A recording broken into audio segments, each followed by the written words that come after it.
No wonder I was telling last time that I was going to deliver 2.5 million votes to the President of the Federal Republic of Nigeria come 2027. I heard the three men left in PDP saying how will it not happen when I'm already walking Antai Road where the governor of PDP came out from? For 8 years, he could not tar road in his community. Let me tell you, the whole community, 8 villages, I'm expecting total vote from there because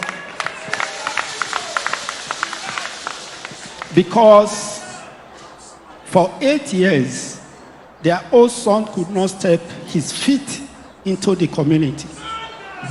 But I was there 7 months ago to campaign, and I said I was coming to do this road. Today we are doing it.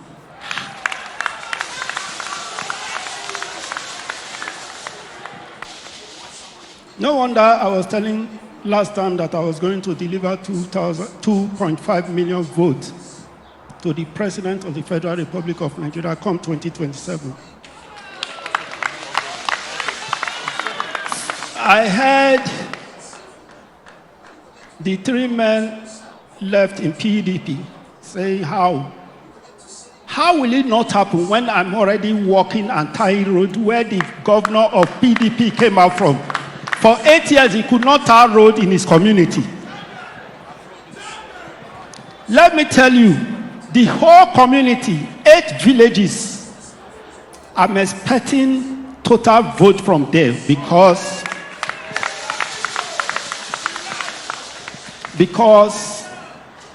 for 8 years, their old son could not step his feet into the community. But I was there 7 months ago to campaign, and I said I was coming to do this road. Today we are doing it.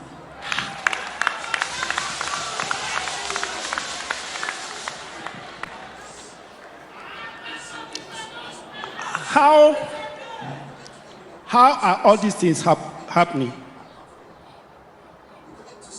If the president is not behind us, it can never happen. So such a man, how do we pay him? 2027, we must pay him. We said in Edo, it is settled. Our 2.5 million votes, it is settled in Edo State.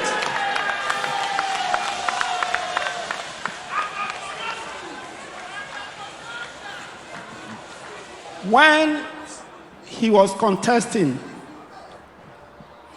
I was contesting for Senate at the same time.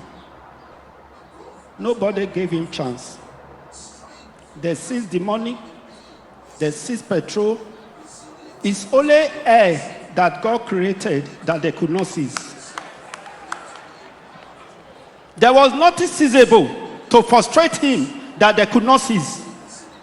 Now he's sitting there. He's releasing everything. You say he will not get that vote. He must have it. My people, you have listened to that. That is the mentality of a politician. A politician is not a true leader. A politician can never make a true leader.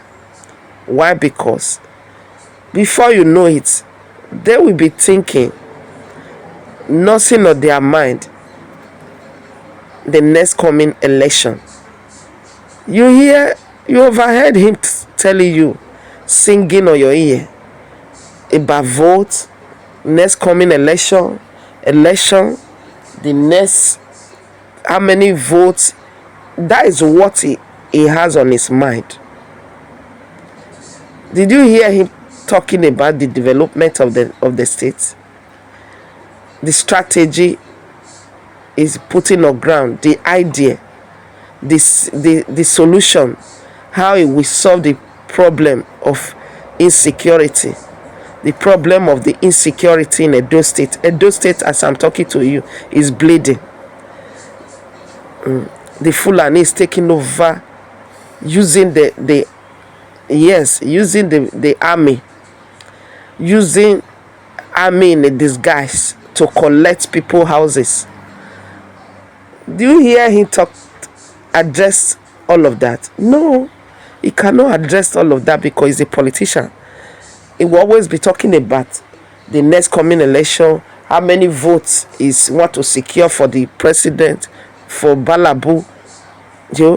You without no conscience about his people. Listen to Dr. Leader. Maimoris. Keys to becoming a leader. This is for housewives, students, mechanics, clerks. This session is for nursery workers, for politicians. It's for kings. This session is for secretaries. It's for masons and carpenters.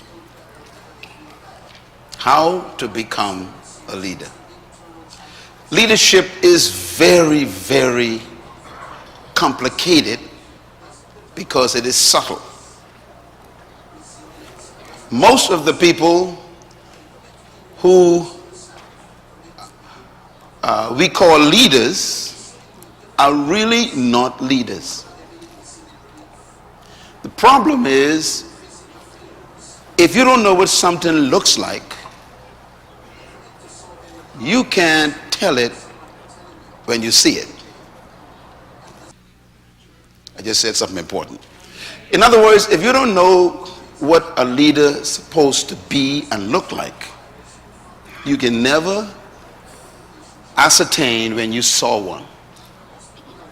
So your definition and your concept of leadership is part of the problem of why we cannot find true leaders. And so this is why I use the term true leadership. If you read all of my books on leadership, you will find this term in the book. I never use the word leadership. I use the word true leadership because 90% of the leaders you call leaders are not true leaders. These are normally people who are professional manipulators.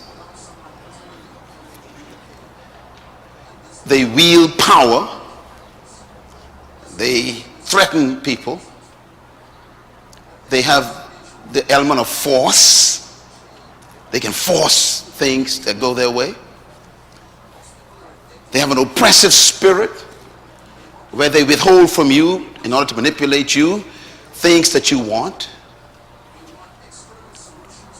They have the capacity to tantalize your sheepish emotions with their words. And you call them leaders. True leadership is usually completely opposite to each of those elements. And we're going to talk about that today. I want to begin with a few comments about leadership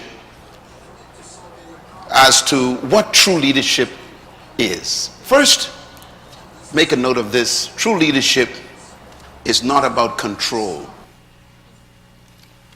It's about service. Secondly, true leadership is not about power. It's about empowerment.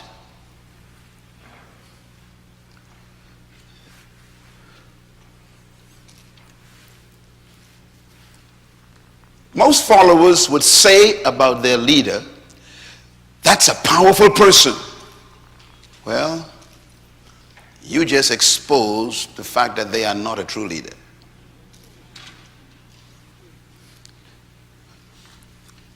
A true leader will have followers who say the opposite. That person empowered me. That's a true leader. That person made me great. That's a true leader. But we normally say the opposite. Oh, he's a powerful preacher. Well, did he make you one? Come on now. That's the question. Number three, Leadership is not about manipulation, it's about inspiration. Inspiring people is the highest form of true leadership. True leaders don't manipulate, they inspire people. Number 4, leadership is really not about people. It's about purpose. I will explain all of these in this session. In other words, true leadership is not about trying to find people to follow you. True leadership is discovering a purpose that you commit to pursue. So leadership has more to do with you pursuing something than you pursuing people to follow you. True leaders, therefore, do not seek followers. And number 5, true leadership is about becoming more than doing. You know, most people that we call leaders, we describe them as doing great things. But a true leader is more about a person becoming something they discovered about themselves. They are becoming it. And in the process of becoming themselves, they inspire other people. That inspiration is what influences the people, and they submit to the leader's vision. And so these are introductory thoughts about leadership. I want to talk a little bit about the kind of leadership that's destroying our world. And I'm going to repeat this every time I speak because these thoughts are so important. Number 1, politics without principles. This kind of leadership is destroying our countries. Politics without principles. I wish I could just come here and spend a whole day on this one statement. Because this one statement summarizes most of the failure in our political arena than any other component. Politics without what? Principles. I'm going to step on a limb here, but I think it might be helpful to you. You are about to enter a period of elections. And out of 360 million people, you've come down to 2 people to choose to lead you. When I study these 2 characters, I am sorry for your country. Out of 360 million people, you couldn't find better qualities of leadership.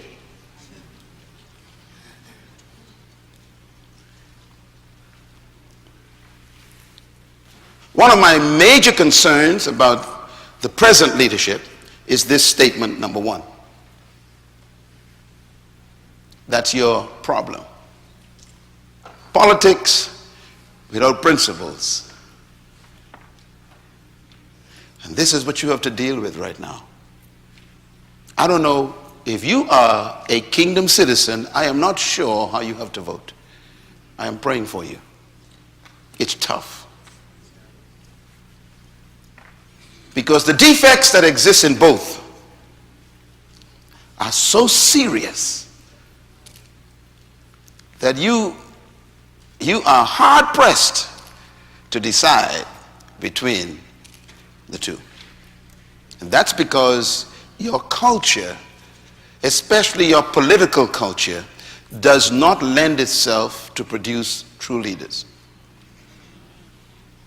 Your culture produces deal makers.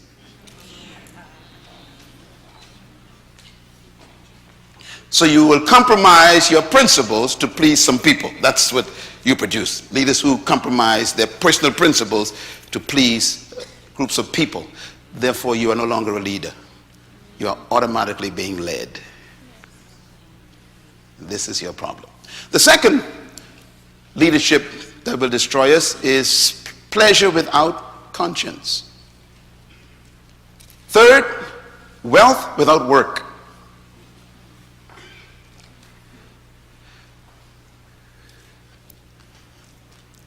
This kind of system will destroy a community when people would prefer to gain wealth without effort. And this is why I have my concerns about things like lottery, gambling, because what you've developed is a culture of people who want something for nothing. You're destroying your country.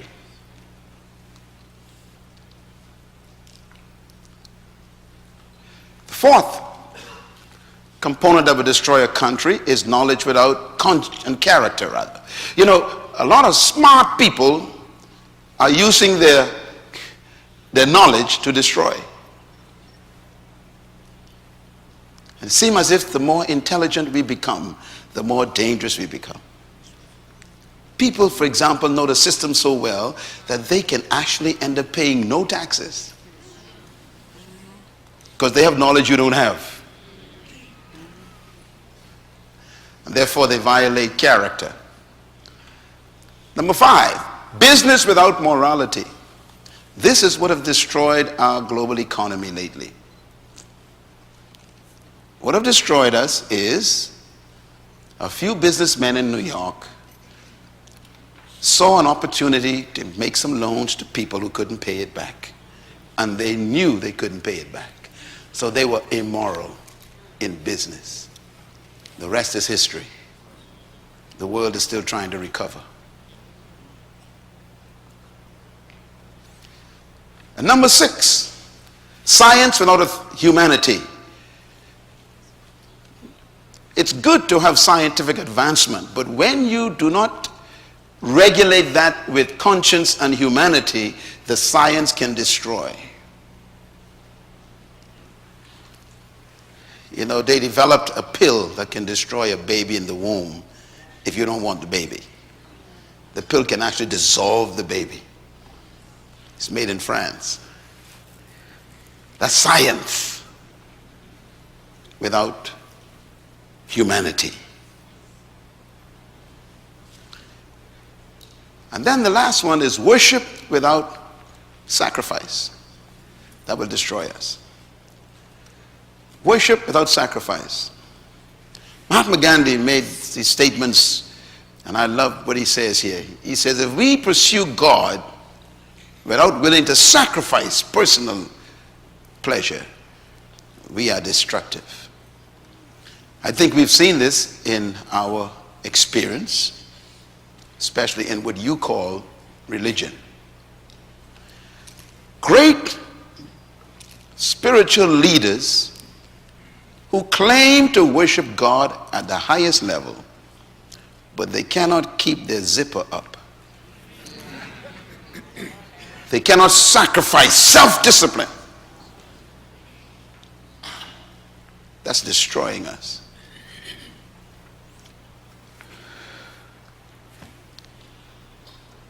We need to listen to this list every day. Listen to it.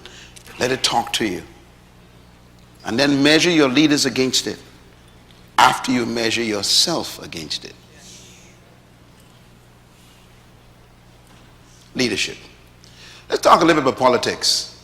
Here's a guy you all know well. Politics without principles.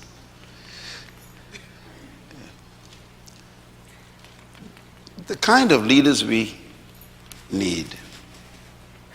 Well, let me begin by talking about politicians a little bit, because some of you are politicians. We don't need more politicians in leadership. We got enough of them. What we need is leadership in politicians. That statement sounds very simple, but it's not. I deal with politicians very often. Most of my work now is with political leaders all over the world. When I leave here tomorrow, I'm on my way to South Africa. I'm going to the Congo. I'm going to Zambia. I'm going to Zimbabwe. And all of my meetings with these countries is with the politicians. I'm going to be facilitating leadership training with leaders of countries. And I am amazed when I sit with these people in a room just like this. Sometimes it's 500 of them. They shut the government down. And I talk with them and I begin to teach on leadership. Some of them actually begin to weep in the session. Powerful men, women, they weep. Because when I'm halfway through my seminar, they realize they are not leaders.